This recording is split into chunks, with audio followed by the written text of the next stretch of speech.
नमस्कार दोस्तों। आज हम हजारी प्रसाद द्विवेदी द्वारा लिखित ललित निबंध देवदारू को पढ़ने का प्रयास करेंगे और उसे अपनी यथाबुद्धि के अनुसार समझने का भी प्रयास करेंगे। देवदारू जो है एक ललित निबंध है जो हजारी प्रसाद द्विवेदी द्वारा लिखित निबंध संग्रह कुटज में संग्रहित है। कुटज जो कि 1964 में प्रकाशित हुआ था, उसमें 17 निबंध हैं।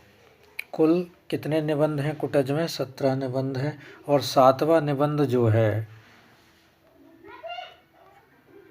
वो देवदारू है।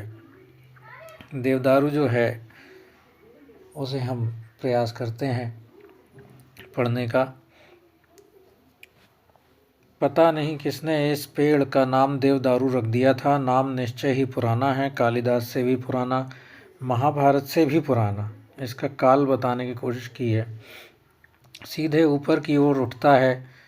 देखा जाएगा हमारे शीत प्रदेशों में इस प्रकार का एक पेड़ पाया जाता है, जैसे क्रिसमस ट्री की जैसी शक्ल रहती है उसकी, और उसे देवदारू कहा जाता है। सीधे ऊपर की ओर उठता है, इतना ऊपर की पास वाली चोटी के भी ऊपर उठ जाता है, एकदम द्युलोक को भेद करने की लालसा से।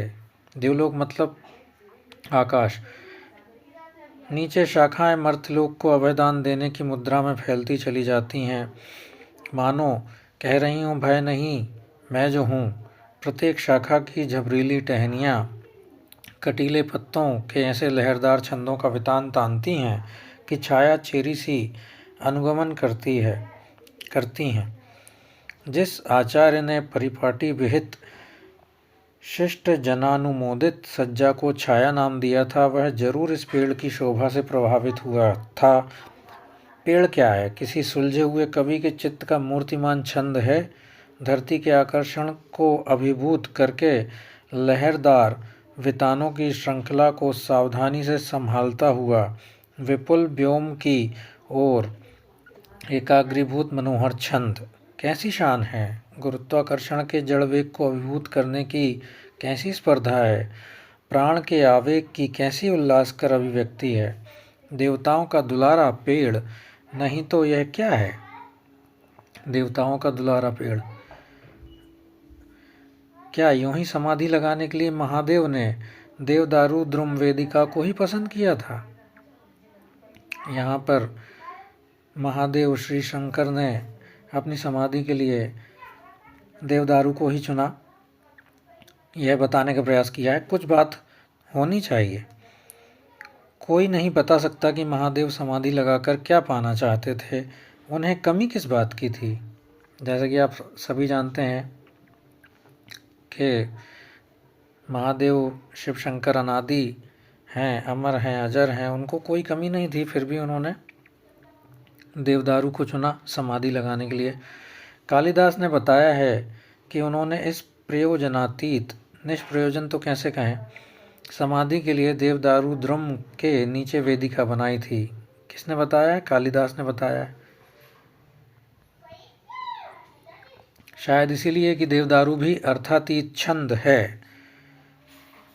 प्राणों का उल्लास नर्तन, जड़ शक्ति के दुर्वार आकर्षण को पराभूत करके विपुल व्योम मंडल में विहार करने का अर्थातीत आनंद।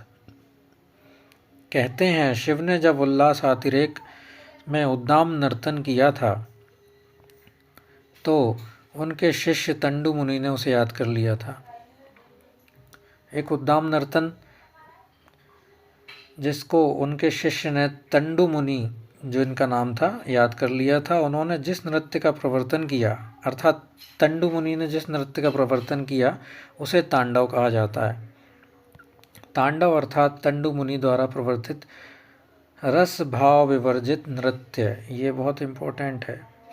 रस भाव विवर्जित नृत्य किसके द्वारा? तंडु मुनि द्वारा प्रवर्तित।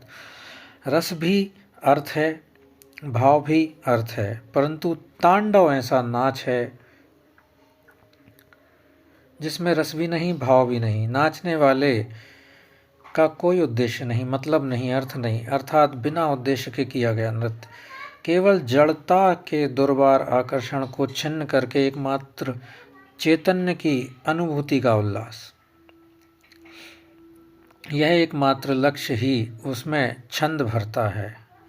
क्या भरता है एकमात्र लक्ष्य? जड़ता के दुर्वार आकर्षण को छिन्न करके चैतन्य की अनुभूति का उल्लास। एकमात्र लक्ष्य ही उसमें छंद भरता है, इसी से उसमें ताल पर नियंत्रण बना रहता है। एकाग्री भाव छंद की आत्मा है। एकाग्री भाव छंद की आत्मा है, ये इम्पोर्टेंट हो सकता है मित्रों। अगर यह न होता तो शिव का तांडव, बेमेल, धमाचौकड़ी और लष्टम पष्टम उछल कूद के सिवा और कुछ न होता। तांडव की महिमा आनंदोमुखी एकाग्रता में है। समाधि भी एकाग्रता चाहती है। यहाँ पर उन्होंने तांडव और समाधि में समानता बताने का प्रयास किया है। ध्यान, धारणा और समाधि की एकाग्रता से ही योग सिद्ध होता है। योग कैसे सिद्ध होता है मित्रों? ध्यान, धारणा और समाधि की एकाग्रता से योग सिद्ध होता है।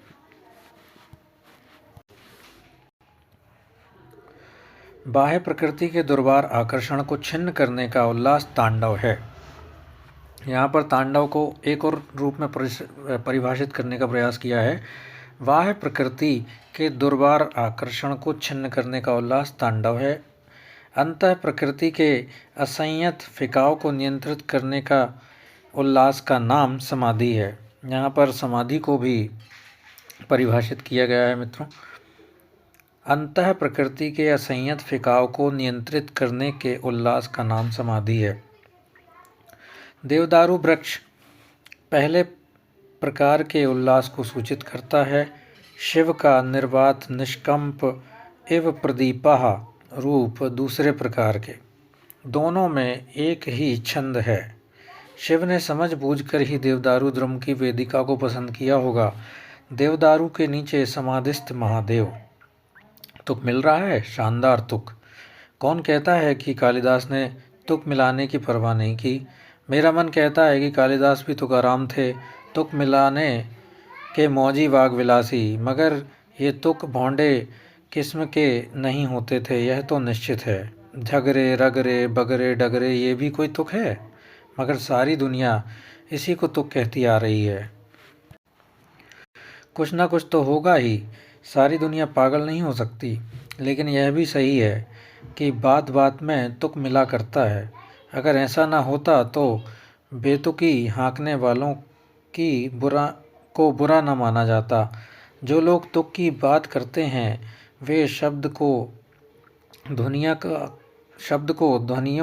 का तुक तो नहीं मिलाते। शब्द की ध्वनियों का तुक तो नहीं मिलाते। फिर तुक है क्या? तुक वह है जो देवदारू की गगनचुंबी शिखा और समाधिस्थ महादेव की निर्वात निष्कंप प्रदीप की अर्ध्वागामिनी ज्योति में है। अर्थात तुक अर्थ में रहता है। ध्वनि साम्य के तुक में कुछ न कुछ अर्थ चारुता होनी चाहिए। यहाँ पर देखा जाए तो यहाँ पे बताया उन्होंने, ध्वनि साम्य में के तुक में कुछ न कुछ अर्थ चारुता, कुछ अर्थ निकलना चाहिए। ध्वनि साम्य साधन है, तुक अर्थ का धर्म होना चाहिए। मगर ऐसा कहना खतरे से खाली नहीं है। किसी नए आलोचक ने अर्थ की लय की वकालत की है। मैं अच्छी तरह जानता हूँ कि सारी पंडित मंडली उस गरीब पर बरस पड़ी है। अगर तुक अर्थ में मिल सकता है तो लय क्यों नहीं मिल सकता? मेरे अंतर्यामी कहते हैं कि तुक तो अर्थ में रहता है, लय नहीं रहता। बहुत से लोग अंतर की आवाज़ को आंख मूंद कर मान लेते हैं, मैं नहीं मान पाता। आंख खोलने पर भी यदि अंतर की आवाज़ ठीक जचे तो मान लेना चाहिए, क्योंकि उस अवस्था में भीतर और बाहर का तुक मिल जाता है। शिवजी ने अंतर और बाहर का तुक मिलाने के लिए ही देवदारू को चुना था। इम्पोर्टेंट है। अंतर्यामी भी बहिर्यामी के साथ ताल मिलाते रहें, यही उचित है। महादेव ने आंखें मूंद ली थी, देवदारू ने खोल रखी थी। महादेव ने भी जब आँख खोल दी तो तुक बिगड़ गया, छंदोभंग हो गया। त्रैलोक्य को मदविह्वल करने वाला देवता भस्म हो गया, उसका फूलों का तूणीर जल गया, रत्न जटिल धनुष टूट गया, सब गड़बड़ हो गया। यहाँ पर कामदेव की बात हो रही है मित्रों। सोचता हूँ उस समय देवदारू की क्या हालत हुई होगी। क्या इतनी ही फक्कड़ाना मस्ती में झूम रहा होगा? क्या ऐसा ही बेलोस खड़ा होगा? शायद हाँ, क्योंकि शिव की समाधि टूटी थी। देवदारू का तांडव रस भाव विवर्जित महानृत्य नहीं टूटा था। देवता की तुलना में वह निर्विकार रहा, काठ बना रहा। इम्पोर्टेंट है, देवता का काठ कहा जाता है। देवता का काठ कहा जाता है देवदारू को। कौन जाने इसी कहानी को सुनकर किसी ने इसे देवता का काठ देवदारू नाम दे दिया हो। फक्कड़ हो तो अपने लिए ही बाबा, मनुष्य के लिए तो निरे काठ हो। दया नहीं, माया नहीं, मोह नहीं, आसक्ति नहीं, निरे काठ। ऐसों से तो देवता ही भला। कहीं ना कहीं उसमें दिल तो है, मगर यह भी कैसे कहा जाए। देवता के लिए दिल होता तो लाज शर्म भी होती। लाज शर्म होती तो आँखों की पलकें भी झपती। लेकिन देवता है कि ताकता रहता है, पलकें उसकी झपती ही नहीं। एक क्षण के लिए उसने आंखें मूंदी कि अनर्थ हुआ। बहुत सावधान, सदा जागृत। अलबत्त महादेव इन देवताओं से भिन्न थे। जहाँ आंखें झुकनी चाहिए वहाँ उनकी आंखें झुकती थी, जहाँ टकटकी बंधनी चाहिए वहाँ बंध जाती थी। पार्वती जब वसना पुष्पों के आभरण से सजी हुई संचारिणी पल्लविनी लता की भांति उनके सामने आईं तो उनके पार्वती के बिंबफल के समान अधरोष्ट वाले मोहक मुख पर उनकी टकटकी बंध गई। फिर उनकी आंखें झुकी भी। वे मनुष्य के समान विकारग्रस्त हुए। वे देवताओं के मनुष्य थे। महादेव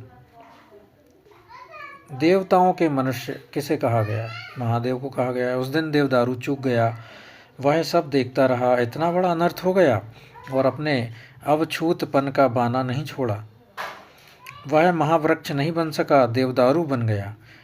आंखें खोले रहना भी कोई तुक की बात है। महावृक्ष वनस्पति होते हैं जिनमें भावुकता तो नहीं पर सार्थकता होती है, जो फूल तो नहीं देते पर फल देते हैं। अपुष्पा फल बंतो ये पूछा जा सकता है कि कहाँ पर लिखा गया है, तो देवदारू निबंध में लिखा गया। अपुष्पा फल बंतो ये देवदारू के लिए लिखा गया है।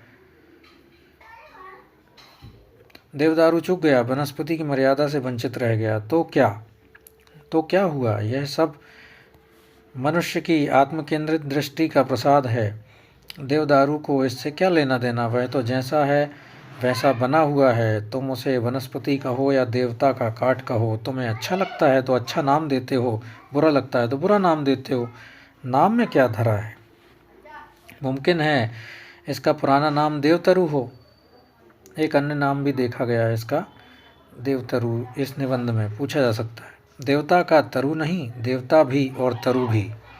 इसका अर्थ उन्होंने बताया है कि देवता का तरु नहीं, देवता भी और तरु भी।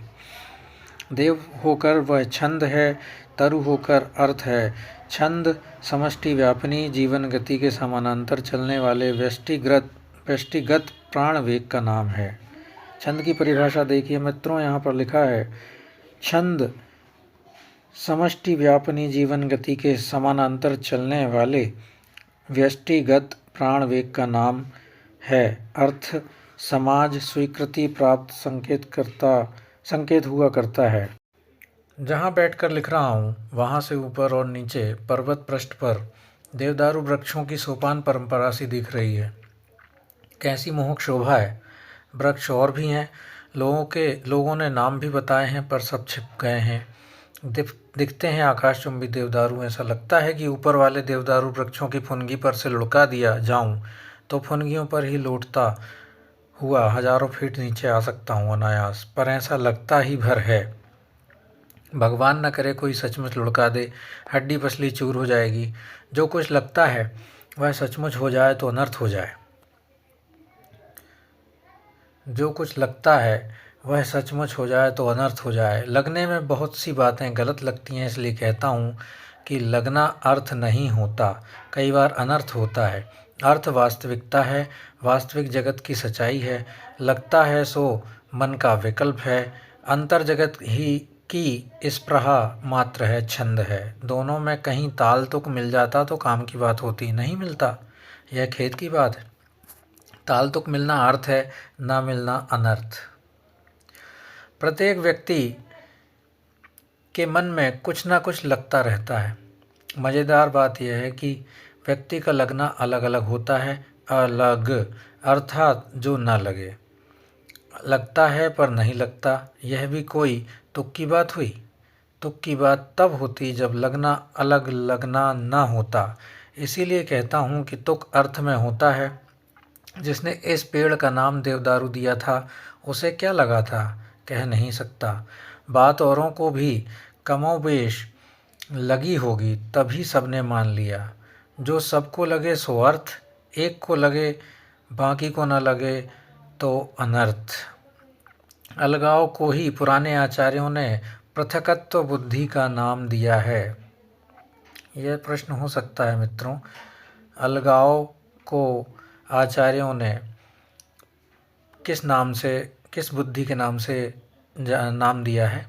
अलगाव को ही पुराने आचार्यों ने पृथकत्व बुद्धि का नाम दिया है और भी समझा कर कहा है कि यह अलगाव मैंपन है, अहंकार है।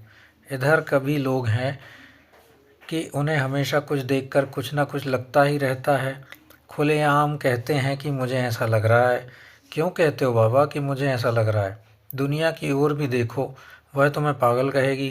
पागल को भी तो कुछ ना कुछ लगता रहता है। मगर दुनिया को देखता हूँ तो हैरत में पड़ जाता हूँ। कवि को जो कुछ लगता है उसके लिए वाह वाह कह के उसे सिर उठा लेती है। कुछ समझ में नहीं आता। हाँ ही बोरी बिरह बस कै बोरो सब गाँव। बिहारी अच्छे खासी कवि माने जाते हैं, उन्हीं की बात याद आ गई थी। बिहारी ने क्या लिखा है मित्रों? हाँ ही बोरी विरह बस कै बोरो सब गाँव। उन्हीं की बात याद आ गई थी। बात इतनी ही सी थी कि कोई विरह की मारी स्त्री कह रही है कि मैं ही पागल हो गई हूँ या सारा गांव ही पागल हो गया है। क्या समझकर ये लोग चांद को ठंडी किरण वाला कहते हैं? कहा जाने ये कहत है शशि ही सीता कर नाव। विरह की मारी महिला का दिमाग बिगड़ गया है। जो सबको ठंडा लग रहा है उसे वह दाहक मान रही है। पागलपन ही तो है। मगर जब बिहारी ने उसे दोहा छंद में बांध दिया तो बात बिल्कुल बदल गई। हाय हाय कैसी विरह वेदना है कि उस सुकुमार बालिका को चांद भी गर्म मालूम पड़ता है। हृदय के भीतर जलने वाली विरहाग्नि ने उसे किसी काम का नहीं छोड़ा। हे भगवान, तुम ऐसा कुछ नहीं कर सकते कि सारे गांव के समान इस बालिका को भी चंद्रमा उतना ही शीतल लगे जितना औरों को लगता है। अर्थात विरहिणी की दारुण व्यथा अब सबके चित्त की सामान्य अनुभूति के साथ ताल मिलाकर चलने लगी। पागल का लगना एक का लगना होता है, कवि का लगना सबको लगने लगता है। इम्पोर्टेंट लाइन हो सकती है मित्रों। बात उलट कर कही जाए तो इस प्रकार होगी, जिसका लगना सबको लगे वह कवि है, जिसका लगना सिर्फ उसे ही लगे औरों को नहीं वह पागल है। लगने में भी भेद है। जो सबको लगे वह अर्थ है, जो एक को ही लगे वह अनर्थ है। अर्थ सामाजिक होता है। बहुत अच्छी पंक्ति है मित्रों। अर्थ सामाजिक होता है, इस पर हम कह सकते हैं कि ये इम्पोर्टेंट है। अर्थ सामाजिक हो सकता है। मगर देवदारू नाम केवल नाम ही नहीं है। मैंने अपने गांव के एक महान भूत भगवान ओझा को देवदारू की लकड़ी से भूत भगाते देखा है। आजकल के शिक्षित लोग भूत में विश्वास नहीं करते, वे भूत को मन का वहम मानते हैं। पर गांव में भूत लगते मैंने देखा है, भूत भगाते भी देखा है, भूत भी लगता है। सब लगा लगी वहम ही होती है। आँखों की भी बिहारी जानते थे, कह गए हैं, लगा लगी लोयन करे, नाहक मन बंधी जाए, नाहक अर्थात बेमतलब। यहाँ पर उन्होंने अंधविश्वास पर, हजारी प्रसाद द्विवेदी ने अंधविश्वास को कि वहम बताते हुए कहा है कि ये भय भूत जो है, जो वहम है, केवल अंधविश्वास है। हमारे गांव में एक पंडित जी थे, अपने को महान विद्वान मानते थे। विद्या उनके मुंह से फचाफच निकला करती थी। शास्त्रार्थ में वे बड़े बड़े दिग्गजों को हरा देते थे, विद्या के जोर से नहीं, फचफचाहट के आघात से। प्रतिपक्षी भी मुंह पहुँचता हुआ भागता था। अगर कुछ कैड़े का हुआ तो दैहिक बल से जय पराजय का निश्चय होता था। मेरे सामने ही एक बार खासी गुत्थम गुत्थी हो गई। गांव ज्वार के लोगों को पंडित जी की विद्या पर भरोसा नहीं था, पर उनकी फचाफच वाणी और भीमकाया पर विश्वास अवश्य था। शास्त्रार्थ में पंडित जी कभी हारे नहीं। कम लोग जानते हैं कि शास्त्रार्थ में कोई हारता नहीं, हराया जाता है। कम लोग जानते हैं कि शास्त्रार्थ में कोई हारता नहीं, हराया जाता है। पंडित जी के यजमान जम के पीछे लाठी लेकर खड़े हो जाते थे तो उनकी विजय निश्चित हो जाती थी। पंडित जी केवल बड़े दिग्गज विद्वानों को ही नहीं, आसपास के भूतों को भी पराजित करने में अपना प्रतिद्वंदी नहीं जानते थे। गायत्री का मंत्र उनके मुंह से आल्हा जैसा सुनाई देता था और देवदारू की लकड़ी उनके अस्त्र थे। एक बार वे बगीचे से गुजर रहे थे, घोर अंधकार, भयंकर सुनसान। क्या देखते हैं कि आके दनादन ढेले गिर रहे हैं। पंडित जी का अनुभवी मन तुरंत ताड़ गया कि कुछ दाल में काला है। मनुष्य इतनी तेजी से ढेले नहीं फेंक सकता। पंडित जी डरने वाले नहीं थे, पीछे मुड़कर ललकार, अरे केवन है। केवन अर्थात कौन। पीछे मुड़कट्टा घोड़े पर चढ़ा आ रहा था। टप टप टप। यहाँ पाठकों की जानकारी के लिए बता दूं कि एक बार मैंने अपने गांव में भूतों के जाति भेद की जांच की थी। कुल 23 किस्म के हैं। मुड़कट्टा एक भूत ही है, मूड़ नहीं है। छाती पर 2 आंखें मशाल की तरह जलती रहती हैं, घोड़े पर चढ़कर चलता है। सो पंडित जी से उलझने की हिमाकत की इस दुरंत मुड़कट्टे ने। डरने वाला कोई और होता है। पंडित जी ने जूता उतार दिया। वह गायत्री मंत्र के पाठ में बाधक था। झमाझम गायत्री पढ़ने लगे। देवदारू की लकड़ी मुट्ठी में थी, दे रद्दे पर रद्दा। बेचारा मुड़कट्टा त्राही त्राही कर उठा। अब की बार छोड़ दो पंडित जी, पहचान नहीं सका था, फिर यह गलती नहीं होगी। आज से मैं तुम्हारा गुलाम हुआ।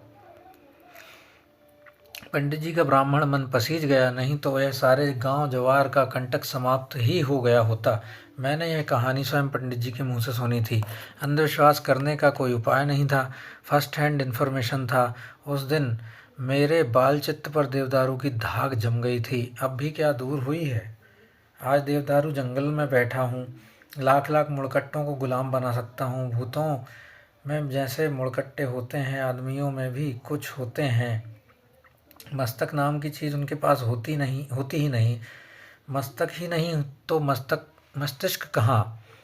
लता ही कट गई तो फूल की संभावना ही कहाँ रही। लतायाम पूर्व लूनायाम प्रसून स्योदमवाह कुहा। क्या इन मुड़कट्टों को देवदारू की लकड़ी से पराभूत किया जा सकता है। करने का प्रयत्न हो तो कर रहा हूँ, परंतु पंडित जी के पास तो फचाफची गायत्री थी, वह कहाँ पाऊँ। मन की सारी भ्रांति को दूर करने वाले देवदारू, तुम्हें देखकर मन श्रद्धा से भर जाता है। वह कारण नहीं है। तुम भूत भगवान हो, तुम वहम मिटावन हो, तुम भ्रांति नसावन हो। तुम्हें दीर्घकाल से जानता था पर पहचानता नहीं था, अब पहचान भी रहा हूँ। तुम देवता के दुलारे हो, महादेव के प्यारे हो, तुम धन्य हो। जानता हूँ कि बुद्धिमान लोग कहेंगे कि यह महज गप है। यह भी जानता हूँ कि कदाचित अंतिम विश्लेषण पर पंडित जी कहानी पत्ता खड़का बंदा भड़का से अधिक वजनदार न साबित हो। संभावना तो यही तक है कि पत्ता भी न खड़का हो और पंडित जी ने आद्योपांत पूरी कहानी बना ली हो। मगर बलिहारी है इस सर्जन शक्ति को। क्या शानदार कहानी रची है पंडित जी ने। आदिकाल से मनुष्य गप रचता आ रहा है, अब भी रचे जा रहा है। आजकल हम लोग ऐतिहासिक युग में जीने का दावा करते हैं। पुराना मनुष्य मिथकीय युग में रहता था। पुराना मनुष्य कहाँ रहता था मित्रों। मिथकीय युग में रहता था, जहाँ वह भाषा के माध्यम को अपूर्ण समझता था। वह मिथकी तत्वों से काम लेता था। मिथक गप्पे भाषा की अपूर्णता को भरने का प्रयास है। आज भी क्या हम मिथकीय तत्वों से प्रभावित नहीं है? भाषा बुरी तरह अर्थ से बंधी हुई है। उसमें स्वच्छंद संचार की शक्ति क्षीण से क्षीणतर होती जा रही है।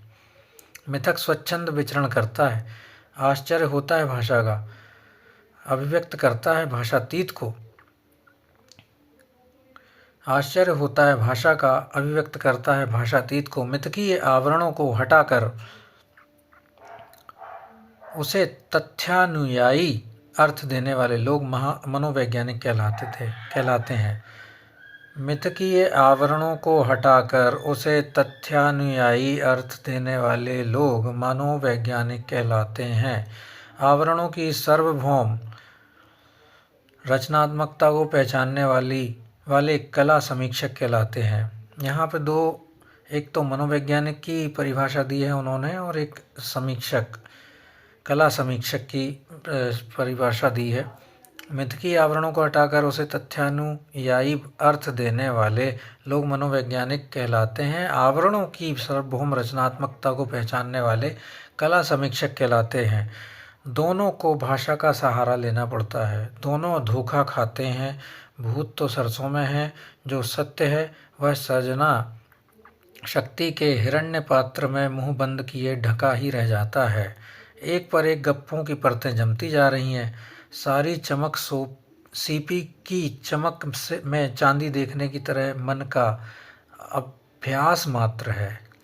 जिस प्रकार सीपी की चमक चांदी जैसी प्रतीत होती है, वैसे ही यह गप जो है वो थोथी साबित होती हैं। गप कहाँ नहीं है, क्या नहीं है, मगर छोड़िए भी।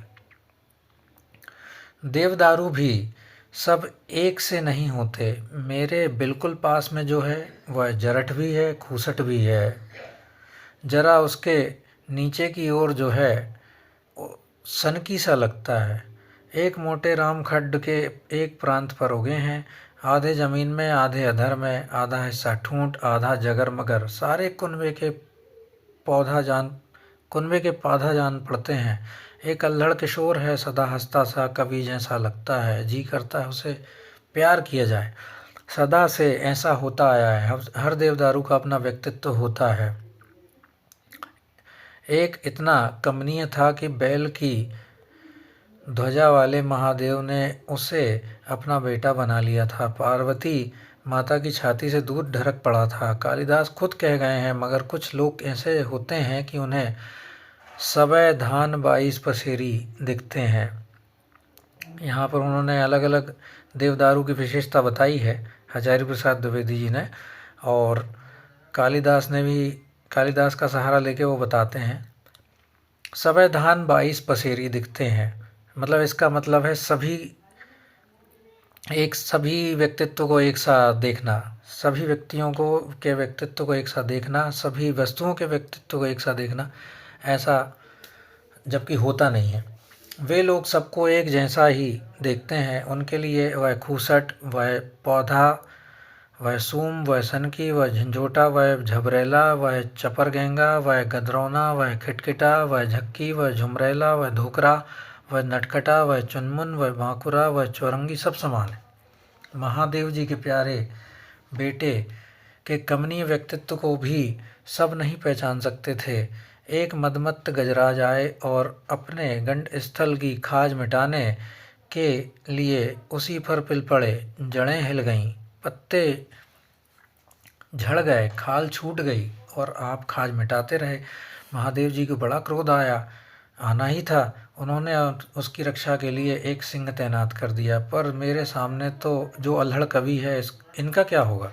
वह तो कहिए कि इधर हाथी आते ही नहीं, फिर भी डर तो लगता ही है। हाथी न सही, गधों और खच्चरों से तो शहर भरा पड़ा है, लेकिन मैं जिधर हूँ उधर वे भी कम ही आते हैं। गाहे बगाहे आ भी जाते हैं, पर उन्हें देवदारू की तरफ देखने की फुर्सत नहीं होती। उन्हें देखने को और बहुत सी चीज़ें मिल जाती हैं। बहरहाल कोई खास चिंता की बात नहीं है। इस देश के लोग पीढ़ियों से सिर्फ जाति देखते आ रहे हैं, व्यक्तित्व देखने की उन्हें ना आदत है ना परवाह है। यहाँ पर देवदारू की स्थिति देखते हुए इन्होंने जाति व्यवस्था पर कुठाराघात किया है।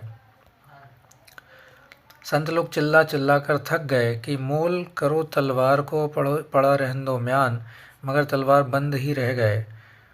म्यान के मोल भाव से बाजार गर्म है, व्यक्तित्व को यहाँ पूछता ही कौन है। अर्थ मात्र जाति है, छंद मात्र व्यक्तित्व है।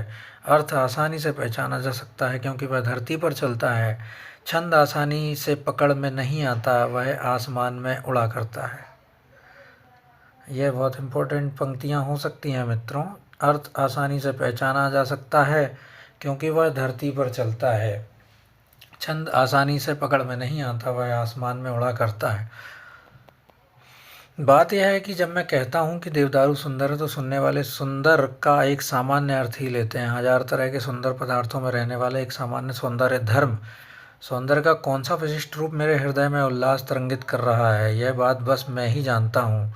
अगर मुझ में इस बात को कहने की शक्ति नहीं हुई तो यह गूंगे का गुड़ बनी रह जाएगी। जिसमें शक्ति होती है वह कवि कहलाता है। अनेक प्रकार के कौशल से वह इस बात को कहने का प्रयत्न करता है, फिर भी शब्दों का सहारा तो उसे लेना ही पड़ता है। शब्द सदा सामान्य अर्थ को प्रकट करते हैं, कवि विशिष्ट अर्थ देना चाहता है। वह छंदों के सहारे उपमान योजना के बल पर ध्वनि साम्य के द्वारा विशिष्ट अर्थ का साधारणीकरण करता है। वह मतलब कवि छंदों के सहारे उपमान योजना के बल पर ध्वनि साम्य के द्वारा विशिष्ट अर्थ का साधारणीकरण करता है। तो भी क्या सब उसके विशिष्ट अर्थ को समझ पाते हैं? बिल्कुल नहीं। कोई बड़भागी होता है जिसके दिल की धड़कन कवि के दिल की धड़कन के साथ ताल मिला पाती है। कवि के हृदय के साथ जिसका हृदय मिल जाए उसे सहृदय कहा जाता है। कवि के हृदय के साथ जिसका दिल मिल जाए उसे सहृदय कहा जाता है। यह एक बहुत अच्छी परिभाषा है मित्रों। देवदारों की ऊर्ध्व शिखा शोभा मेरे हृदय में एक विशेष उल्लास पैदा करती है। मेरे पास कवि कौशल नाम की चीज़ नहीं है।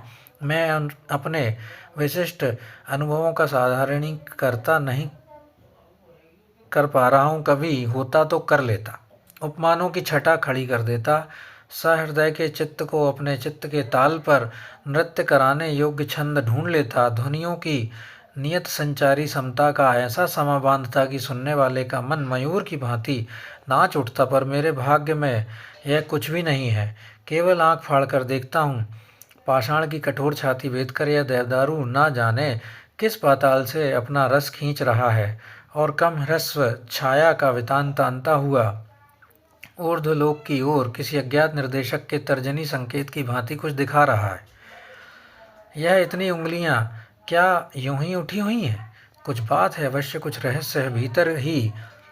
भीतर अनुभव कर रहा हूँ, पर बता सकूँ ऐसी भाषा कहाँ है?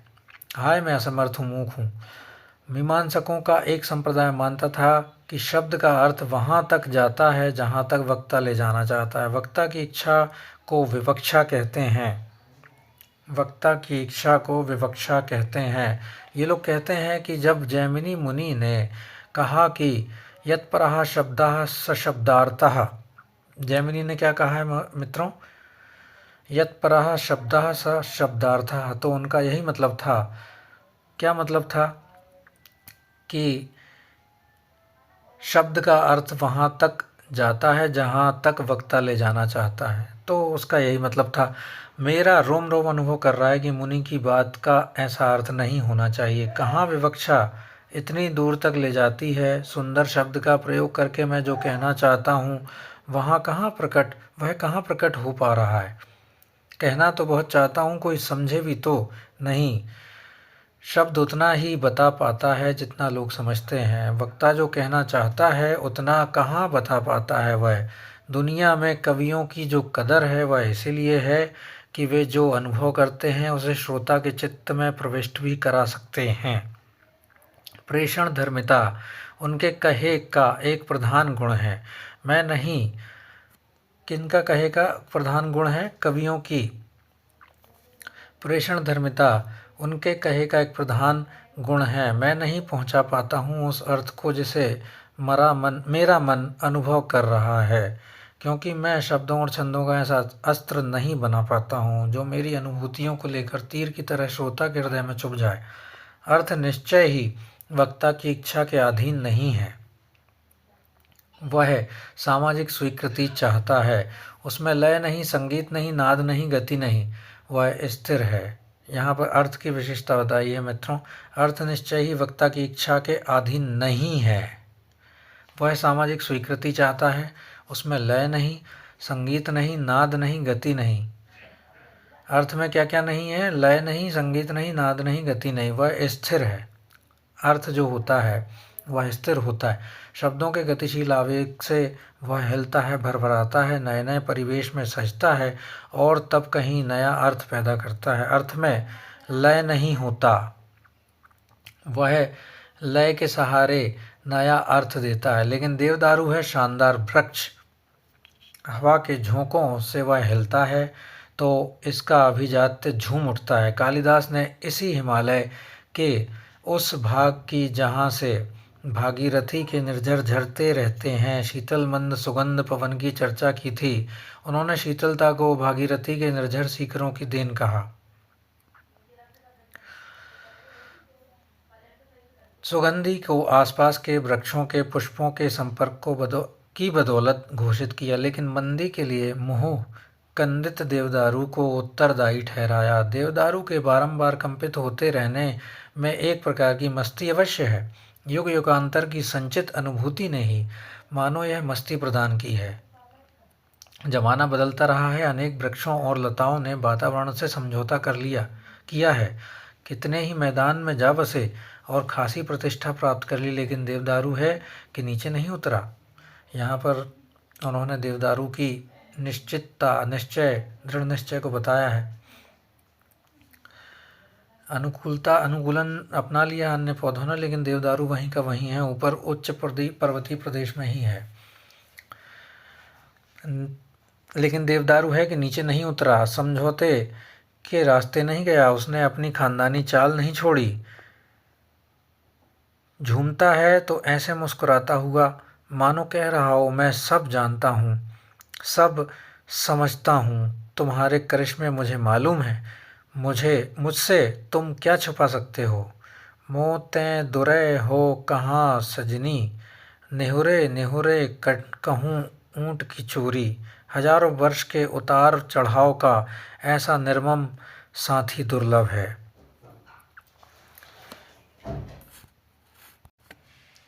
तो यहाँ पर हम एक बार रिकॉल करने की कोशिश करेंगे, इसको हम फिर से समझने की कोशिश करेंगे। देवदारू जो है ललित निबंध है, हजारी प्रसाद द्विवेदी जी के द्वारा लिखा गया, जिसको उन्होंने अपने निबंध संग्रह कुटज में संकलित किया है, जिसका प्रकाशन वर्ष है 1964। कुटज में 17 निबंध संकलित हैं। देवदारू उसका 7वां निबंध है। इसमें विशेषताएं कुछ हैं, कुछ पॉइंट्स हैं कि देवदारू वृक्ष की इन्होंने महिमा बताई है। देवदारू एक पर्वतीय पर्यावरण संरक्षक वृक्ष है, महादेव जी का प्रिय पेड़ है।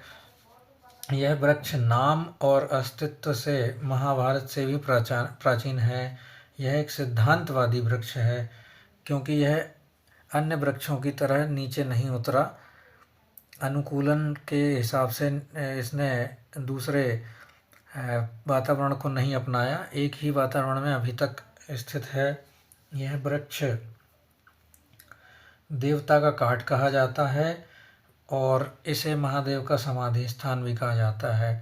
तांडव जो नृत्य है वह तंडु मुनि द्वारा प्रवर्तित नृत्य है, क्योंकि उनके जो गुरु हैं देवादिदेव महादेव, उन्होंने ये नृत्य किया था जिसे उद्दम नृत्य कहा जाता था। लेकिन इसका नकल एक प्रकार से करके इसको सीख कर तंडु मुनि ने इसे प्रवर्तित किया, जिसका नाम तांडव नृत्य कहा जाता है। देवदारू एक उल्लास का भी सूचक है, उसे देवदारू कहना उचित है। देव होकर भी वह पसंद है, देव होकर भी वह देवदारू को देवता का काट कहा गया है, जिसमें दया नहीं, माया नहीं और आसक्ति भी नहीं। देवताओं की पलकें झपकती नहीं हैं, हमेशा खुली रहती हैं। देवदारू भी हमेशा ऐसा ही प्रतीत होता है, सावधान और जागृत। देवदारू का चमत्कारिक महत्व भी बताया है, जो एक अंधविश्वास की खंडन भी करता हुआ देखता है, कहा जाता है। देवदारू के माध्यम से लेखक ने यह बताना चाहा कि भूत प्रेत जैसी कोई भी चीज़ नहीं होती है। वो अपने गांव के पंडित जी वाला किस्सा सुनाते हैं, जहाँ पे वे देवदारू की लकड़ी से भूत को भगा देते थे। देवदारू भी देवदारू जो पेड़ हैं वो कई प्रकार के होते हैं, उनकी भी अलग अलग व्यक्तित्व होते हैं। व्यक्ति के माध्यम से, जैसा व्यक्ति का व्यक्तित्व अलग अलग होता है, वैसे देवदारू का भी। देवदारू समय के उतार चढ़ाव का साथी है और ऐसा साथी मिलना दुर्लभ होता है। इससे सीख भी मिलती है हमें कुछ, हर परिस्थिति में एक समान बने रहना और अपनी देवदारू की तरह अटल व स्थिर रहना चाहिए। मानव की पहचान जाति के आधार पर नहीं, गुणों के आधार पर होना चाहिए। जो एक दोहा कहा जाता है कि मोल करो तलवार का, पड़ी रहन दो म्यान, इसमें वो पंक्ति भी उद्धृत की गई है। देवदारू मन की भ्रांति मिटाकर श्रद्धा उत्पन्न करने वाला है। देवदारू का अपना अस्तित्व है, उसी प्रकार हर व्यक्ति का अपना अलग अस्तित्व है। उसे दूसरे व्यक्तियों से अपनी तुलना नहीं करनी चाहिए और अहंकार को भूलकर स्वयं को पहचानने का प्रयास करना चाहिए व्यक्ति को। जैसा कि हमने इस निबंध को पढ़ के समझा कि इसकी भाषा तत्सम प्रधान शब्दावली की भाषा है, जो पुरानी क्लिष्ट भाषाओं से मिलती जुलती है। यह निबंध विचारात्मक भी है, आलोचनात्मक भी है और भावात्मक भी है। और यहीं पर हमारा यह निबंध समाप्त होता है। मित्रों, आपको कैसा लगा बताइएगा ज़रूर। बहुत बहुत धन्यवाद।